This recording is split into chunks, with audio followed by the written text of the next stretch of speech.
மது இங்க பாரு, லட்டு மாதிரி இல்லல? லட்டு மாதிரி தானே இருக்கு. இப்போது இன்ஸ்டாகிராமில் ட்ரெண்டிங்கில் போயிட்டு இருக்க அந்த லட்டு ரீல்ஸை எப்படி நம்ம ஏஐ யூஸ் பண்ணி இமேஜ் ஜென்ரேட் பண்ணுறதுன்னு தான் இந்த வீடியோவில் பார்க்க போகிறோம். சாட் ஜிபிடியில் தான் இந்த இமேஜை க்ரியேட் பண்ண போகிறோம். சாட் ஜிபிடி ஓப்பன் பண்ணிக்கோங்க. சாட் ஜிபிடிக்குள்ளே போயிட்டு உங்களோட ஃபோட்டோவை நீங்கள் அப்லோட் பண்ணிக்கோங்க.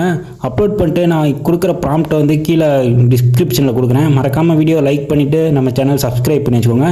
இந்த வீடியோ உங்கள் இன்ஸ்டாகிராம் ஃப்ரெண்டுக்கு அப்படியே ஷேர் பண்ணி விட்ருங்க. ஓகே, இந்த ப்ராம்ப்ட் வேணும் அப்படின்னா கமெண்ட்டில் இருக்கும், இல்லைனா டிஸ்கிரிப்ஷனில் இருக்கும். மறக்காமல் காப்பி பண்ணிக்கோங்க.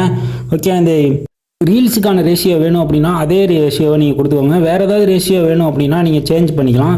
ஸோ ஜென்ரேட் கொடுத்து முடித்தோடனே பார்த்தீங்கன்னா நம்மளுக்கு இந்த மாதிரி இமேஜ் நம்மளுக்கு கிடச்சிடும். ஸோ இதை வச்சு நீங்கள் வந்து எடிட் ஆப்பில் வந்து சாங் ஆட் பண்ணிட்டு அதுக்கப்புறம் ரீல்ஸாக க்ரியேட் பண்ணி போடலாம். மேலே டவுன்லோட் இருக்கும். டவுன்லோட் ஆப்ஷன் கொடுத்தீங்கன்னா இமேஜ் டவுன்லோட் ஆயிரும். அதுக்கப்புறம் நீங்கள் ரீல்ஸ் க்ரியேட் பண்ணி போடலாம். இந்த வீடியோ உங்களுக்கு பிடிச்சிருந்தா வீடியோ மறக்காமல் லைக் பண்ணிட்டு உங்கள் ஃப்ரெண்ட்ஸுக்கு இந்த வீடியோ ஷேர் பண்ணி விடுங்க. மறக்காமல் சேனலை சப்ஸ்கிரைப் பண்ணிக்கோங்க.